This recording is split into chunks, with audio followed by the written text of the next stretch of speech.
Even the most seasoned entrepreneurs are susceptible to mistakes. We're human after all, but regardless of how long you've been in the entrepreneurship game, there are some mistakes you should avoid at all costs. Today, I'm gonna give you a shortcut by telling you all about the major rookie mistakes that you can easily avoid. But before we jump into it, if you wanna set your business on the right track for infinite impact and profit success, check the link in my description to learn more about my 21-day Infinite Video Impact Challenge.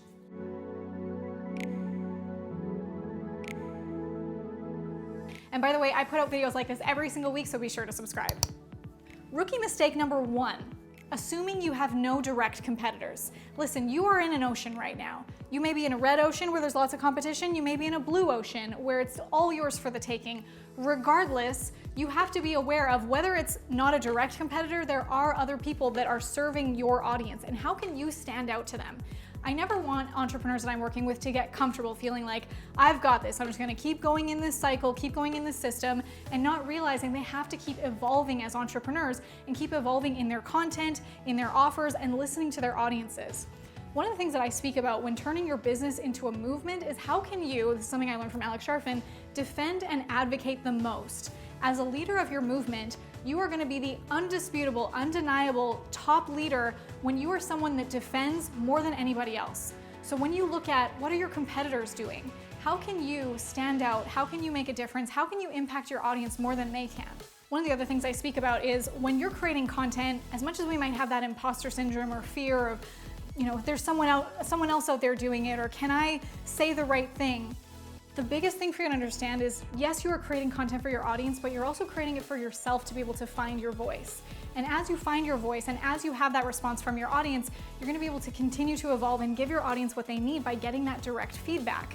Because if you don't, your competitors will go after them, and I have a feeling that they probably don't have the same level of integrity that you do. So I want to encourage you to step up with your content and your growth and pay attention to what your competitors are doing. Rookie mistake number 2, thinking you can do it all by yourself. Let me tell you, when I first started my business, I thought, I am a snowflake unicorn. No one can edit videos the way I do. No one can respond to that customer service email with the same heart that I do. No one can do my taxes the way I do. Listen, I don't want to do taxes anymore myself. I need an accountant for that. So when you think to yourself that I have to do things myself if I want it done right, that is the most limiting belief you could ever have. And I want you to take that out of your brain right now, throw it in the trash, and leave it behind you, because there are people who are amazing, who you can offload the tactical things that you're doing, which allows you to evolve and step into your zone of genius. There are things that I do in my business that no one else can do. Me being on this camera right now, you came here to see Marley Jaxx. Yes, there are other people that could share this message. Like I said, the competitors don't have the same level of heart and value and love and integrity that I do, so I need to show up this way. If I was answering customer service emails, or if I was doing my own taxes, which I'm not good at, that would hold me back from being able to reach people and make the biggest impact and revenue for my business. So ask yourself that when you're creating your role in the business, what is the thing that you should actually be doing, and what can you offload? I actually look at my to-do list every day, and I look at what I actually completed at the end of the day, and I look at what did I do that was tactical that I can offload and outsource? What did I do that was strategic that actually was things for me to do? And then on top of that, where's the balance in self-care and family time, and did I actually eat lunch that day? So that's another thing for you to consider, is when you're taking on so much thinking, I can only do this by myself, what do you actually have to do to make the biggest impact for your audience, for your business, for your team, and how can you offload the things that don't allow you to work in your zone of genius? Rookie mistake number 3, not setting targets.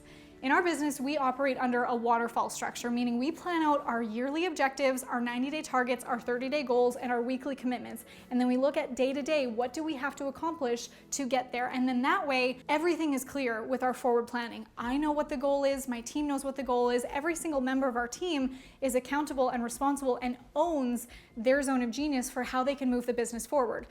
I used to putter around my to-do list. I used to wake up in the morning, go to my desk and think, okay, what can I do today? And then I would get distracted by notifications and emails and my mom calling and not know what do I actually have to do that's gonna move the business forward. And on top of not being able to offload the things, the tactical things that maybe weren't my zone of genius, I was spinning in circles. So I learned about the waterfall structure and the communication cadence that Alex Sharfin teaches. He is an amazing mentor. Please go binge listen to his podcast, the Momentum Podcast. It will change your life.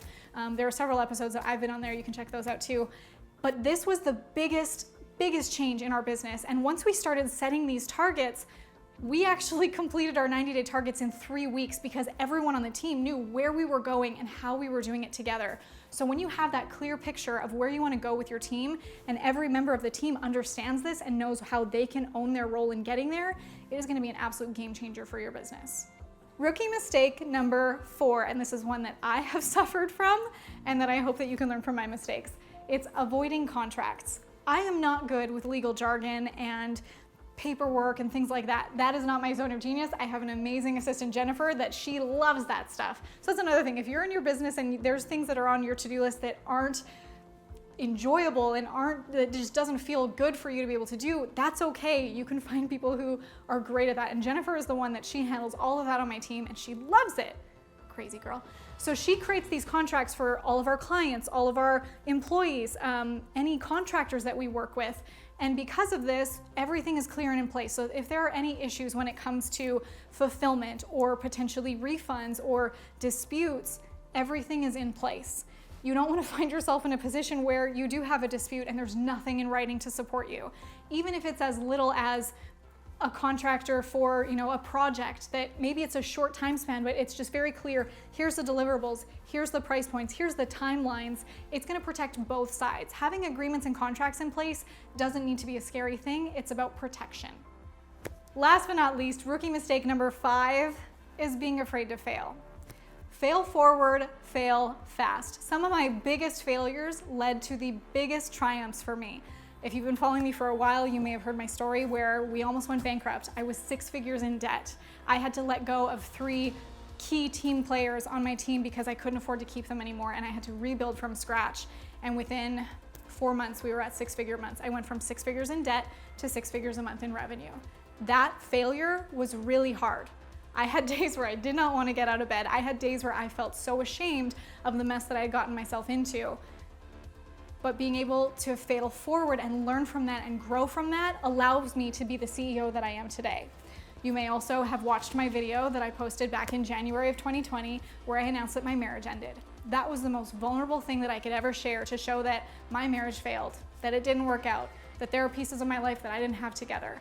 But that vulnerability allowed me to grow with my audience, allow them to come on the journey with me to see that, you know what, I'm not perfect, but this is a story of perseverance and endurance. And then a few weeks later, I spoke on the biggest stage of my life in front of 5,000 people. And that audience was on the edge of their seats watching because they wanted to see how I would bounce back from this, what would happen. And since then, we've had so much momentum in our business.